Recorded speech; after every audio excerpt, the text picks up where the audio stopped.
The United States because that country's Navy's deadline to begin blockading the Strait of Hormuz has passed after Pakistan brokered peace talks between the US and Iran failed to reach a deal.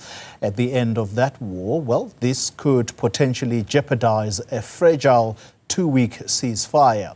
NATO allies, including Britain and France, say they won't partake despite 1/5 of all global oil passing through the critical waterway. US correspondent Simon Marks joining us tonight for a quick conversation about what exactly are the plans of the US president. He has ordered with immediate effect, Simon, that the US Navy begin blockading the Strait of Hormuz.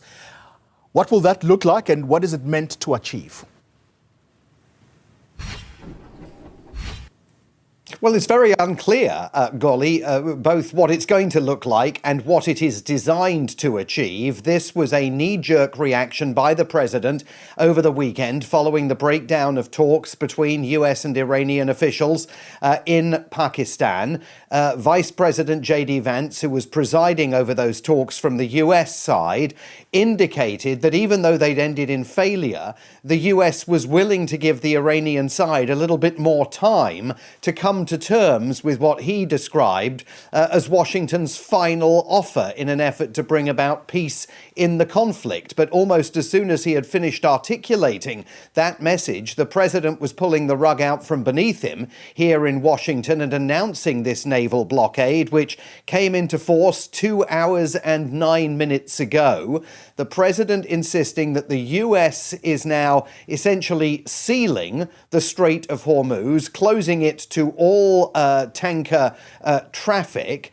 This is the same president of the United States who, of course, at times over the last month has been furious with the Iranians for blockading the Strait of Hormuz. Then, on numerous occasions, insisted he didn't really care about the Strait of Hormuz. A very small amount of American energy supplies passed through the strategic waterway. It was for Europe, it was for Asia, it was for everyone else to clean up the mess that he and Israeli Prime Minister Benjamin Netanyahu had essentially created by sparking a situation in which Iran decided that it was going not only to blockade the Strait of Hormuz, but control dramatically the amount of tanker traffic that passed through it and potentially start tolling, charging prices, fees for every single tanker that was allowed to pass through the strait.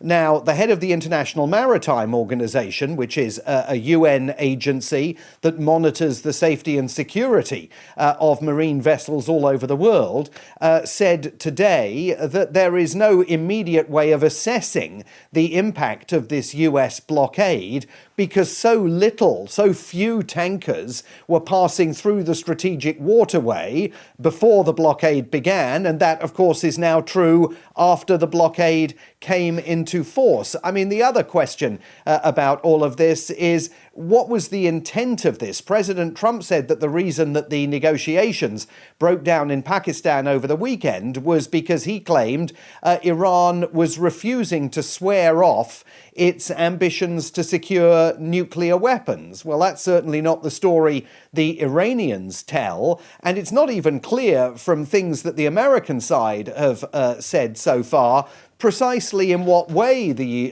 Iranians were pushing back against that during those negotiations. So how long this lasts, what impact it has, and what the ultimate purpose of all of this is very unclear. There are nervous motorists here in the United States worried about the inevitability of petrol prices rising here again. And of course, frayed relationships between the United States and its European allies. President Trump said in announcing the blockade that other countries would be joining the US in enforcing it. Well, there's absolutely no indication of that taking place whatsoever, and certainly all of his European allies questioning, as with the war more broadly, the legality of all of this, are saying they want nothing to do with blockading the Strait of Hormuz. What they want to do is continue negotiations aimed at restoring freedom of navigation to that all-important waterway. Well, based on what you've just said, Simon, there's no doubt that possibly alarm bells are ringing now for the Gulf states who have been at least breathing a sigh of relief after these cessation to hostilities. These talks are brokered or mediated by Pakistan, and they have urged the parties to prioritize diplomacy and avoid returning to fighting. Is that going to hold? I mean, I think it's just very, very difficult to know. The president today again insisted that any Iranian small boats that attempt to pierce this naval blockade will be immediately eliminated by US forces. But where his mind is on the future direction of all of this is kind of difficult to identify, with one exception.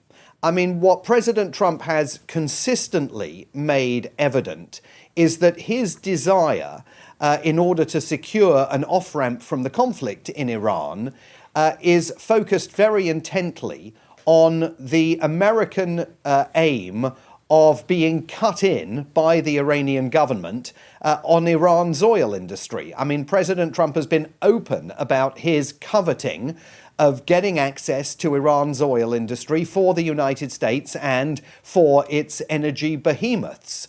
And that's one of the distinctions between President Trump and Israeli Prime Minister Benjamin Netanyahu. Benjamin Netanyahu wants the Iranian regime gone. He wants to rid the world of a regime that he considers barbarous, murderous, terroristic in nature, and he doesn't want the conflict to end until the regime has been completely degraded and destroyed. Donald Trump is not necessarily on that page. Indeed, we haven't heard anything from Donald Trump about the Iranian people rising up and taking control of their own country. Rather, he has argued that regime change has already been achieved because the regime leadership has changed. He wants to come to terms with the remnants of that leadership in exchange for the Americans being given the opportunity to get involved in Iran's oil industry. So that's where the potential compromise can exist between the United States and the Iranian government, but it clearly can't happen at a time when the US Navy is blockading a strategic waterway to which the Iranians argue the Americans, during negotiations back in Islamabad over the weekend, were acceding that the Iranians had significant control over. Simon, let's conclude the conversation with church leaders, at least here in the southern tip of Africa.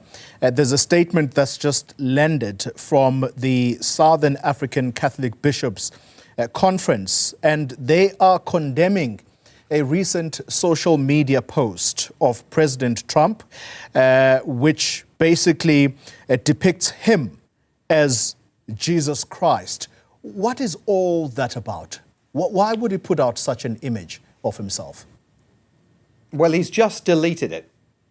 Yeah, he's just deleted it, Xoli, as we were coming on the air, about 5 minutes before the hour. The White House, the president's Truth social media feed no longer contained that posting, which depicted an AI-generated graphic. President Donald Trump as Jesus tending to the sick, radiant sunlight emanating from his left hand, while with his right hand he tended to the sick. I mean, extraordinary fury on the president's own Truth Social account from thousands of his supporters who urged him to take it down, accused him of engaging in blasphemy with this posting. Many people embracing different memes that said, Jesus is my savior, Trump is my president, wanting to draw the distinction between the two. So the fact that we've seen this climb down, a very rare climb down by the president, and the deleting of this post suggests that either the president himself or the White House realized that this was doing him enormous amounts of damage with his core supporters. And connect that, by the way, Xoli, to the posting earlier in the day here, overnight, a vigorous ad hominem attack against Pope Leo XIV in Rome, undercutting days of efforts by the White House to say that reports that there were strains between the White House and the Vatican were incorrect, they were fake news. Well, Donald Trump made it absolutely clear that he has no time whatsoever for Pope Leo, and Pope Leo immediately responding and telling reporters that he had no fear of the Trump administration. What is going on more broadly is that now in this city, questions that have not been publicly raised largely about the president's mental health and his mental capacity are now beginning to be raised. And Democrats on the House Judiciary Committee have written to the president's surgeon at the White House demanding that he undergo immediate testing to determine whether he is mentally sufficiently sound to remain in office. That is not a conversation that the White House, of course, relishes, but they're also on the receiving end of criticism from some of the president's former supporters, including former Congresswoman Marjorie Taylor Greene, the MAGA influencer Candace Owens, the MAGA influencer Tucker Carlson, all of whom have been raising questions over the last few days about whether everything is all right cognitively and mentally with the president's state of health. So it's about to become open season here in Washington on that subject. Well, isn't that ironic? Because it was President Trump who would poke fun at his predecessor, Joe Biden, and questioning his mental or cognitive status. Very, very interesting times indeed. Simon Marks, thank you very much indeed for now.